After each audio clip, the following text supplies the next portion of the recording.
Okay. Hello, everybody who came. Thank you for joining me. I know it's mad early, but I had to do this, while my kid was sleeping. So I had a little bit of a break. Before I start and introduce my class, I just have two messages to share from the SCA. Okay. This SCA Day of Learning is dedicated in honor of our community's selfless medical professionals. May our learning merit the Refuah Shelemah of our dear founder, Stanley Chera, Shlomo Ben Shoshana, and all of those who have fallen ill. Also, we want to remind everyone to practice safe social distancing. All the doctors of the community are really pushing us to be safe and not to go out unless it's absolutely necessary. As we know, the situation really requires our participation as individuals, as a society. So I hope you guys really are practicing social distancing. And being that you're on Zoom with me, I think that's a good move. It's a good start. Okay, so the name of this class is Hamess u'Matzah. What's the difference? And obviously there's a difference, but the difference with chametz and matzah is so minimal. And sometimes it's like, what's going on here? Like, why are there so many laws against chametz? So we're going to jump in here. I want us to first look at all the pesukim related to the chametz, the prohibitions around chametz. And we're going to look a little bit at the Rambam, see all the prohibitions. And what I want us to do here, and like the trajectory of the class is going to be to kind of examine chametz and to see really how that little moment in time that differentiates between chametz and matzah makes such a big difference in terms of our character, in terms of our nationhood, in terms of us as individuals, and in terms of what God wants from us. How does chametz speak to us? What's the narrative of chametz and what's the narrative of matzah? And how is this seen in the nature of the foods themselves? And what are we supposed to get out of that on Pesach, aside from just driving ourselves crazy with cleaning and with nitpicking and with koshering and making sure everything's correct? In my halakha classes, I always try and zoom out because we could get very stuck on the details, right? I'll get a lot of questions about how do I kosher this? Is this chametz? Is that chametz? But the truth is that we can get so lost in that we're missing the grand point. And I want to kind of zoom us out and bring us to this general point of what's the issue with chametz? What are we trying to avoid? What is God trying to tell us through these prohibitions? So I'm going to share you on my humble little slideshow that I made. They're usually super colorful and picturesque, but I kept them simple for our case. Okay, so here is my slideshow, okay? My slideshow is called Chametz u'Matzah Ma Nishtena. Now, Ma Nishtena really has to do with like the whole grand scheme of the Seder night, and it also does not only mean what is different, it means what has changed. But here, what I'm asking essentially is what is this critical difference between Chametz and Matzah? I want to first look at some of the Pesukim. I'll put this in present mode maybe so that you could see it better. Now, for those of you who don't speak Hebrew or who aren't great readers, don't worry. This is not going to be super Hebrew heavy. I'm going to read it and translate it. But for those of you who want to see the sources that I brought up for the class, I put them up here. Okay. So if you just take a very quick cursory glance at some of these different Pesukim all over Shemot, and we have one or two in Vayikra and Bamidbar, we see all of the different prohibitions against chametz. Lo tochal alav chametz, tochal alav matzot. Lo yachel chametz. Se'od lo yimatzeh. Kol machmetzet lo tochelu. Lo yira'eh lecha chametz. Se'od lo yimatzeh. Kol ochel machmetzet v'nechdeta hanefesh hahi. We shouldn't see chametz. We shouldn't find chametz. We shouldn't eat chametz. If you eat chametz, you're going to get onish karet. Eat matzah. You must eat matzah. Don't eat chametz. You shouldn't eat chametz. Like over and over and over again in all these different contexts. And we're also seeing that matzah comes hand in hand with chametz. It's not don't eat chametz, just have salad. It's don't eat chametz, have matzah. Don't eat chametz, you must eat matzah, right? So it's not just about the avoiding of the chametz, but we also have this positive commandment of the eating of the matzah here, okay? So I want us to take note of that. Now we're going to have Rambam, who takes all these pesukim and he organizes them and orders them into laws. Okay, so what are all these pesukim telling us exactly? What are we allowed to do? What are we not allowed to do? And Rambam will list them. So you shouldn't eat chametz on the 14th day from the midday. So that's the day where we're like all blowing our hair and getting ready. That day we're not eating chametz, right? Pesach didn't even start yet, but we already stopped eating chametz. The second one, lahashpit se'od. Get rid of se'od. Se'od is sourdough, and we're going to talk more about that later, but it was the primary form of chametz at the time before there was baker's yeast that came in a package, okay? So don't eat sourdough, don't eat chametz all 7 days, don't eat a mixture of chametz, don't see chametz, don't find chametz, and eat matzah. And lastly, tell the story of Yetziat Mitzrayim. So this is a very interesting side note, right? But Harambam is super organized, and not one word that he says is superfluous or out of context. So when he's giving us a list of 7 prohibitions and positive commandments regarding chametz and matzah, and he ends it off with tell the story of Mitzrayim, you might first look and be like, what does telling the story of Mitzrayim have to do with these things of eating chametz and matzah? Shouldn't that be in some other place about laws of telling the story and the Haggadah and how should we tell a story? But we see here that the removal of the chametz and the obligation of eating matzah is inherent to the story itself. We see that these items actually help create the narrative, which is so interesting because I'm not making that up. This is as per halakha. Okay, so that is something that we are going to explore hopefully by the end of this class.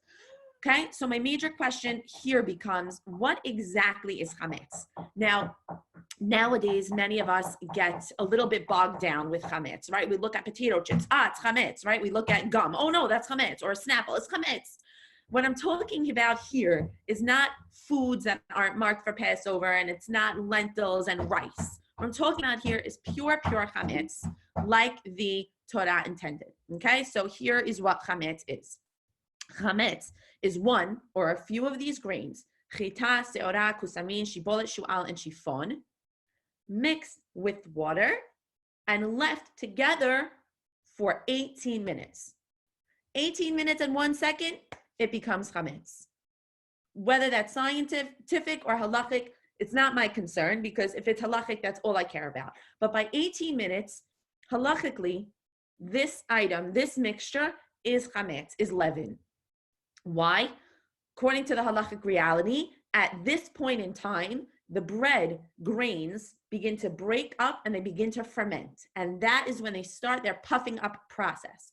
Notice here that I did put oats in a question mark. Nowadays, there's a lot of discussion about oats and if oats are, in fact, what shibolet shu'al are. Many believe that it's really like a 2-row grain of barley, but that's not for now. Again, that's a different class for a different time.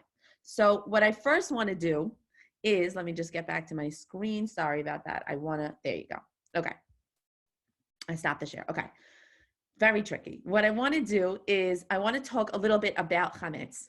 What's the big deal? We're saying chametz is 5 grains and water for 18 minutes and matzah is 5 grains and water for 17 minutes. I mean, how could this really be?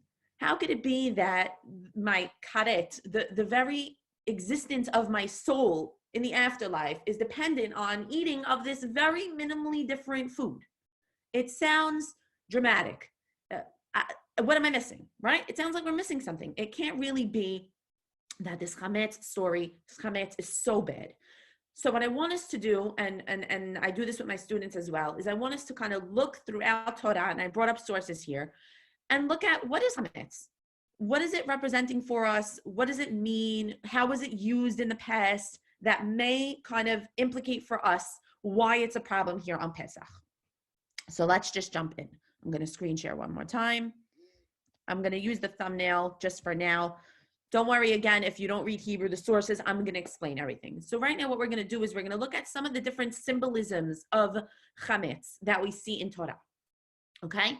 So when HaKadosh Baruch Hu is commanding the Jewish people to bring Korban Pesach, he says, you're going to bring Korban Pesach and you're going to eat it with matzah.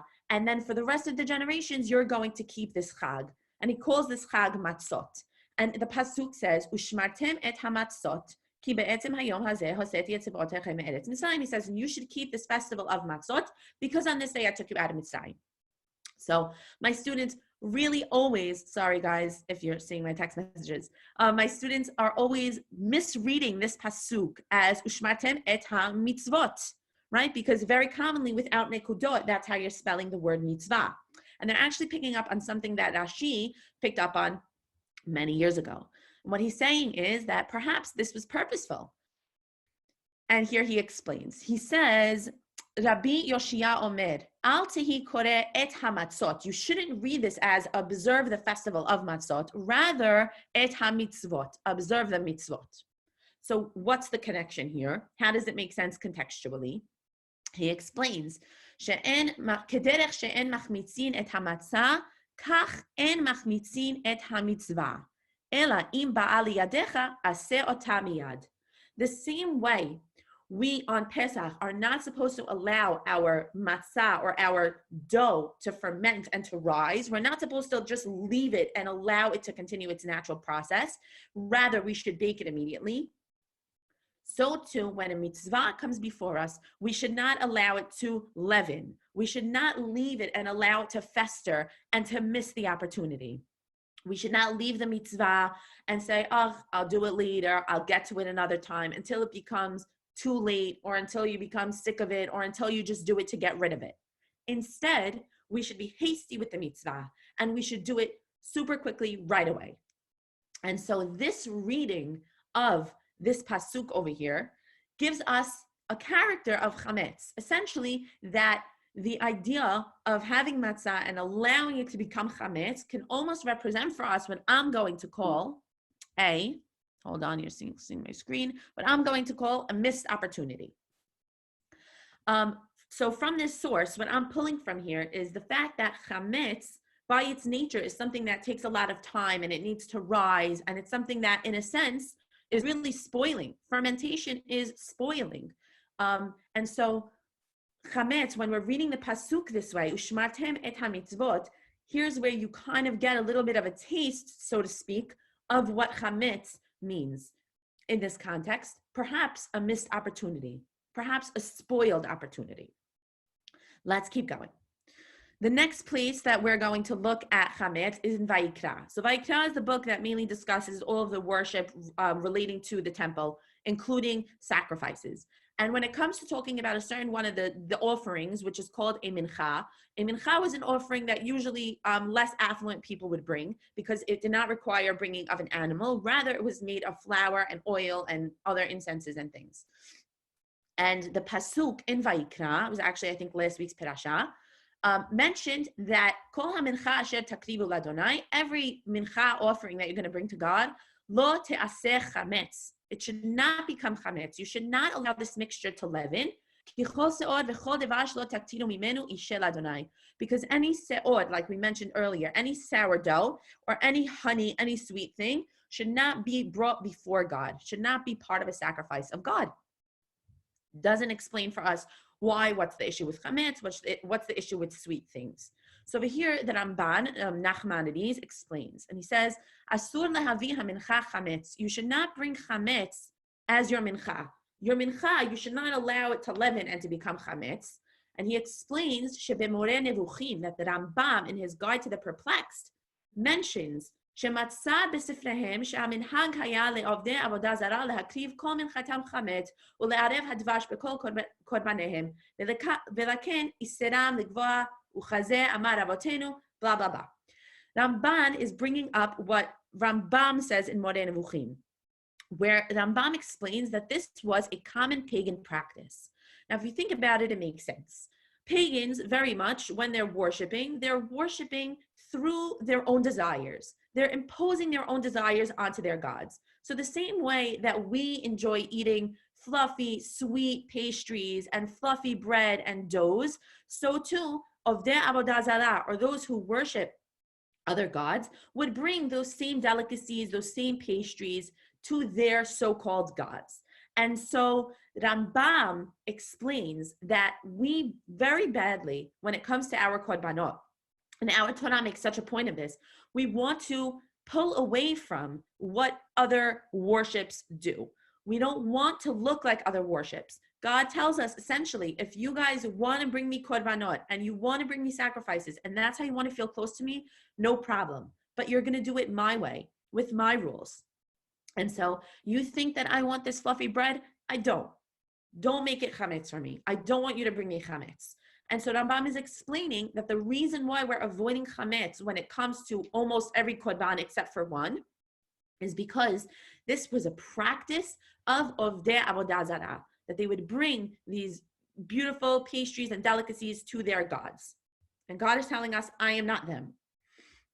And so the second symbolism or representation we have here of chametz is pagan worship.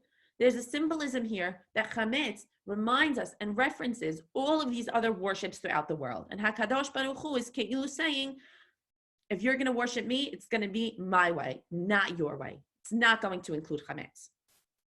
Okay, so far we spoke about chametz as being a missed opportunity, and we spoke about chametz as also referencing this Ovdei Avodah Zarah. The next one we're going to go to is on the same pasuk, but we have a different commentator, Baal Hatunim, who tells us. This one I love, okay? Now, usually, when I have my students in class, I'll tell them all, okay, guys, I want you all to show me a puffed chest, right? Stand up and show me how you feel confident and powerful and strong, right? And they'll do it. They'll stand up and they'll go like this and they'll feel really high and mighty. And then I'll ask them, now I want you to show me how you feel maybe when someone walks into the room that's really important. Like, let's say, I don't know, a principal, a big rabbi, the Queen of England, someone walks into the room. How would you look? Maybe a curtsy, maybe a bow, right? Small, making themselves smaller. And so we're going to see this representation here in what Baal Hatunim tells us. He says about the same pasuk, lo te'aseh chametz, that we should not make our mincha into chametz. He says, lefi sheyetzer hara domeh leseod, our evil inclination, and we're going to talk about what the yetzer hara is in a minute, is reminiscent of seod in the way that it looks, perhaps, or the way that it acts, right? The evil inclination might start off being nice and humble and small, just a little bowl of flour and water, and slowly over time starts to expand and starts to puff up. Okay? Right? Which is also the reason he says why we're not allowed to give sweet things in our korbanot, because the yetzer hara, sometimes it's sweet, it's addictive, right? We do something bad and we get such a rush and such a high that we want to keep going. So let's explore a little bit this idea of the yetzer hara. Okay, I took this from an awesome article. If you want it, I can send it to you later. It was about like the symbolisms of chametz. Okay, chametz is what makes bread rise, but it's associated with pride and aggressiveness and indulgence. That puffed chest feeling, that bigness, that's what we feel when we're extra proud of ourselves, when we're feeling aggressive, when we're feeling like my power is the only one that matters here. On a deeper level, the chametz is compared to the yetzer hara. Now, many people often think that the yetzer hara is only evil because that's our translation in English. But the truth is, like I have here in my source, which I'll read and then explain, the concept is often misconstrued. Rather than an evil or demonic force, the yetzer hara is also the vehicle for much of man's achievements. Sometimes you need a little human drive in order to really get you to the next place. You need to have a little chutzpah. You need to have a little bit of, I need to get what I want. Right? We're not always going to be people who are going to be, humble and thoughtful and meaningful. Sometimes our drives are going to drive us. And to an extent, it becomes okay. Yeast is useful. It makes bread more than just flour and water, right? Once the flour is broken down and all the microorganisms starts to puff it up, that becomes a very useful tool. It makes bread more than just flour and water. It's a highly creative force when used in proportion. But just as healthy self-esteem can turn into arrogance, bread that becomes too yeasty is inedible. Okay? So this idea of chametz as almost representing too much of the human will, too much of the human drive, a human drive that's too strong to see or allow for anything else around it. We have 9 minutes, so let's keep doing this, okay? So far what we saw for our chametz is we looked at the missed opportunity. We looked at the pagan worship. Here we're seeing this yetzer hara almost, this human arrogance and pride. Now, our very last source in looking at chametz is going to say something a little bit similar, but a little bit more thoughtful, and I love this one, okay? Again, commenting on the same pasuk, we're going to see Ha'emek Davad, another commentator. He's looking at the part that says, Ki chol se'od v'chol divash, right? Because any sourdough and any honey you should not bring. And he explains here, I'm just going to read the bolded part quickly.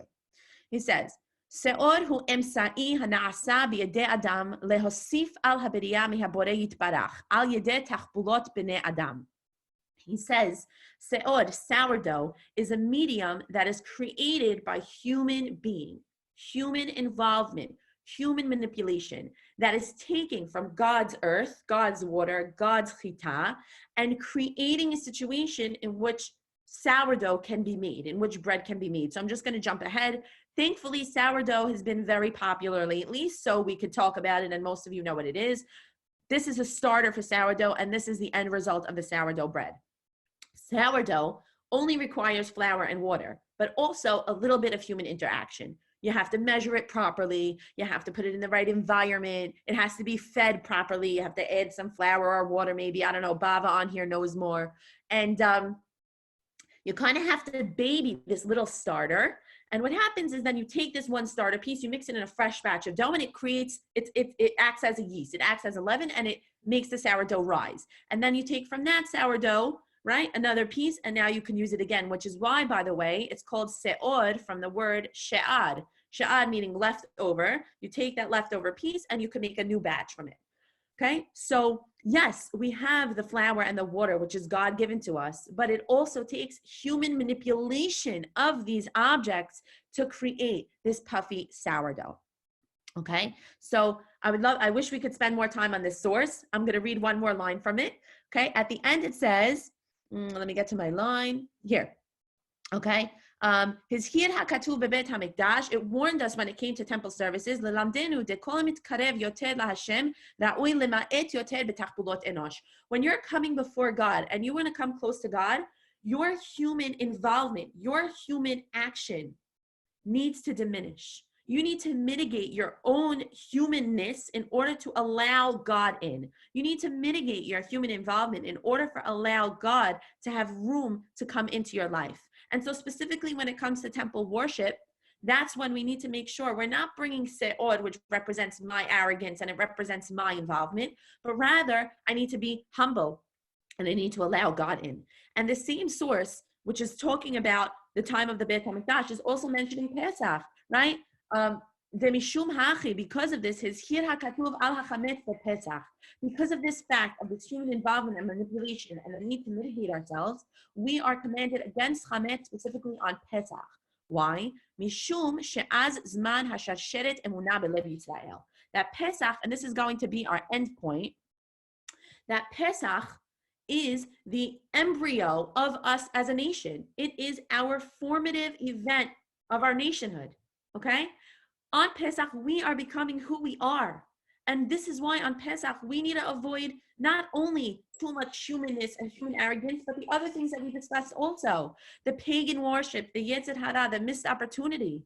When we are about to become a nation, this is not a time for us to push God aside and be like, I'll do that later. This is not a time for us to mimic civilizations around us and worship the way they worship. This is not a time for my Yetzer to override what God is telling me. Pesach is essentially my birth. If we're going to say Shavuot and getting the Torah is like my marriage, Pesach is my birth as a Jewish person, as an Am Yisrael. And so during this time, HaKadosh Baruch Hu is saying, you need to make sure that this is the time when you're avoiding these things. So now, I wish we could spend more time on that fact. We could talk about it later. I want to quickly jump to the obligation to eat matzah. So what is matzah then? So if we're avoiding chametz, what is matzah? Now, if I asked you, why do we eat matzah on Pesach? I bet you would tell me because the Jewish people didn't have time. Their dough didn't rise as they were leaving really quickly. It just ended up being matzah. And that's only a third true. There's two other reasons, but let's examine them as quickly as we can. Why do we eat matzah? One, we eat it as slaves, right? We say this at the Seder. This is what we ate. It was filling. It was quick to make. They weren't giving us fluffy bread. Secondly, we were commanded to eat it as free people. God tells us, I'm taking you out of Mitzrayim tonight, but before I take you out, make yourselves matzot. Now you're going to make yourselves matzot as free people. You're no longer going to be slaves. You're going to make it as free people. You're going to eat your korban on it, and then you can leave. Eat it with your loins girded, your sandals on your feet, your stick in your hand. You're going to eat it and run. Thirdly, we have Bnei Israel, after eating korban Pesach, they want to make for themselves bread. They want to make for themselves bread. And later we learn that they didn't bring themselves provisions. So one of the commentaries said, what do you mean? So they made bread, but they didn't bring provisions. I thought the bread was provisions. The bread wasn't provisions. They wanted to make bread in order to experience freedom. They wanted to make bread to say, now I am no longer a slave. I can finally make bread. Now, if you look back in Tanakh, Egypt was the center of bread. Every time there was an Av in Eretz Yisrael, they go down to Egypt. Egypt relies on the Nile. It's a constant, steady source of water. They were the bread basket of the entire Middle East. And so Egyptians We're always eating bread. Bread was their main staple, obviously not the slaves. And so Bnei Israel couldn't wait to be able to make their own bread. Finally, we're going to have the time and we're going to put our flour and water and we're going to let it rise. But what ends up happening? They put their flour and their water in their kneading bowls, throw it on their backs, and for some reason, their bread does not rise. Why? And we're going to end with this thought. We wanted to bake bread as free people, but God did not allow it. For some reason, their bread didn't rise. Why didn't it rise? And I'm going to leave this up here so you can read it if you want, but I'm going to explain it just for lack of time. We know, and if you've been to any of my other classes about slavery and freedom, that freedom doesn't mean I'm doing whatever I want. God's not taking me out of Egypt for me to go frolic in the desert and do whatever I please. HaKadosh Baruch Hu is taking Bnei Israel out of Egypt, out of Avodah to Paro, and he's saying, yes, Avodah to Paro is meaningless. That is slavery. But you're now going to do a new Avodah. You're now going to have a new service, and that is to me. But my service, my servitude, is one that will make you free. Your servitude to me is one that is meaningful, is one that is going to give you a good life. I don't want you guys to think that I'm just taking you out of Mitzrayim so that you can do whatever you want. You're coming out of Mitzrayim and you're going to be my people. So don't be so hasty with go running to make your bread. I need you to get this message. You are going to be now my slaves. And I know we use the word slaves and it has a negative connotation, but what it means here is something amazing, that our master is not this taskmaster Paro, but rather Borei Olam, the creator of the world. And so what HaKadosh Baruch Hu is saying when he essentially slows down and does not allow the Jewish people's dough to become bread is, I am going to be your new master, but living my life, living the life that I'm going to prescribe to you is going to give you the freedom. Okay, so it is 10:29. Let me read one or two sentences from this article, which I love. And if you want the full article, please ask me because it's unbelievable. Okay, making bread instead of dry poor man's matzah was the expression of freedom. They now wish to be like their previous taskmasters, bread eaters, a free people. They wish to shed their identity as slaves and relish the sensation of being a free people. However, the Jews had the wrong idea. God never willed their newfound freedom to be unrestricted. Being unrestricted doesn't make you free, despite what we think. Being unrestricted is its own kind of slaveship. We find freedom through constraints, through the constraints of Torah, and that is God's message here. Okay, the dough that they took was not for provisions alone; it was to express unrestricted freedom. But this unrestricted freedom is a direct contradiction to God's plan that they serve Him. And so, why are we not eating chametz, but we are eating matzah? We're not eating chametz for all the reasons we spoke about, for everything that it represents. Human drive, pagan worship, too much human involvement. At this time, when we're becoming a nation, we need to mitigate ourselves and allow God in. We need to remove all of those old things that we used to do, that we saw from people around us, and live God's life. But why are we eating matzah? We're eating matzah to remember that freedom doesn't mean doing whatever I want. Freedom means living under the rule of HaKadosh Baruch Hu and living by his Torah. And that's the only true freedom that we'll ever get. So 10:31, go ahead to Yoni Grossman's class next. I hope you all enjoyed. If any of you have questions, I'm so happy to hear from you. dorisdweck@gmail.com. Email me. I really hope you enjoyed and you could take these nuggets back to your lonely seders, and hopefully they shouldn't feel so lonely. Wishing everyone a Chag Kasher v'Sameach, and thank you so much for tuning in. Bye, everyone.